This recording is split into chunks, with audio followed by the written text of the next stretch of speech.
We're going to continue our exploration of violence in human nature by looking at Howard Zinn's view.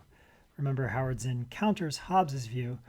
Hobbes argues that without government, there is a wide range of circumstances in which a large majority of humans will frequently behave violently toward one another, but a narrow range of circumstances in which even a significant minority won't frequently behave violently toward one another. So Hobbes affirms that thesis, which we're calling H, and Zinn counters that there's in fact no evidence for H. Here's how we'll proceed. First, we'll look at what Hobbes says about objections to his claim that H is true, his objections to the claim that there would be a war of all against all in a state of nature. The reason we're looking at what Hobbes has to say about these objections is that we want to make sure we don't do this. We want to make sure that we don't say Zinn says there's no evidence for H, when in fact Hobbes has already considered the kind of objections that Zinn is raising. So we're going to look at what Hobbes says about objections. Then we'll look at what Zinn says about the evidence for H, his claim that in fact there is no good evidence for H. And then we'll offer a summary of the discussion of violence in human nature.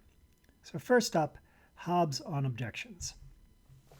Hobbes asks this. He says, the objector says, why should we think that the state of nature would be like Hobbes says it would be? Why should we think that there will be a war of all against all in the state of nature? And Hobbes offers a few replies. First, he says, the objector should look at himself. When taking a journey, he arms himself and seeks to go well accompanied. When going to sleep, he locks his doors. When even in his house, he locks his chests.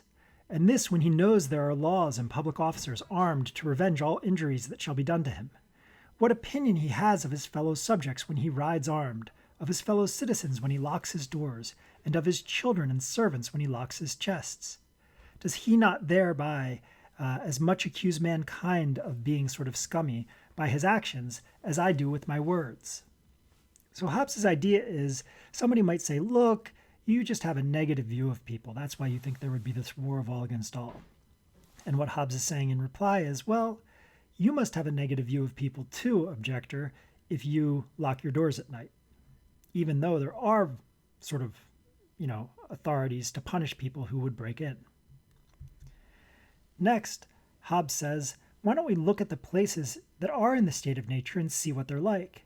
And his claim is, if we look at the places that are in the state of nature, we'll see that they are, in fact, in a war of all against all. So here's what he says. There are many places where they live so now, meaning they live in a state of nature. For the savage people in many places of America, except the government of small families, the concord of whereof dependent on natural lust, have no government at all. So what he's saying here is large communities of native peoples living in America don't have any government.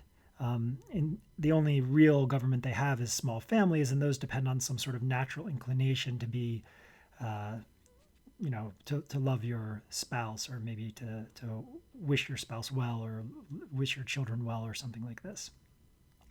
So aside from that, they have no real government. So let's see what they live like. And Hobbes says what you'll find is they live in this brutish manner that I've described. They live in the war of all against all. Well, in fact, this is false. We have good evidence that this is false. That is, this is not true of native peoples living in the Americas. Of course, there were wars between different native peoples, but it's just false that there weren't large-scale tribes that included people who weren't related to one another and who weren't killing each other. Let's look at what Columbus had to say about some natives he encountered when he arrived in the Americas. He said, these natives are so naive and free with their possessions that no one who has not witnessed them would believe it. When you ask for something they have, they never say no. To the contrary, they offer to share with anyone. Well, this is pretty much directly countering what Hobbes says the condition of people in the state of nature would be like. He said, Columbus continues, they brought us parrots and balls of cotton and spears and many other things, which they exchanged for the glass beads and hawksbells. They willingly traded everything they owned. Again, this doesn't sound at all like what Hobbes says the state of nature is like in this specific place. They were well built with good bodies and handsome features. They do not bear arms and do not know them. For I showed them a sword, they took it by the edge and cut themselves out of ignorance. They have no iron. Their spears are made of cane. So again, this is exactly counter to what Hobbes says the state of nature would be like. Then Columbus continues and says, they would make fine servants. With 50 men we could subjugate them all and make them do whatever we want. Now, this person coming from a place in which there is government is sounding an awful lot like he thinks of himself as in the war of all against all. So, at any rate, Hobbes is misdescribing the state of nature in the Americas.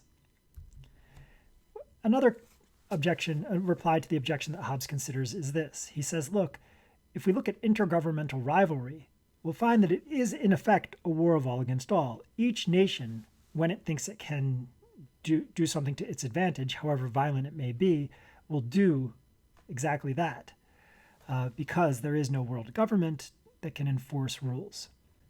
So that's what Hobbes has to say about the objections he considers. Next time, we'll start looking at what Zinn has to say about H.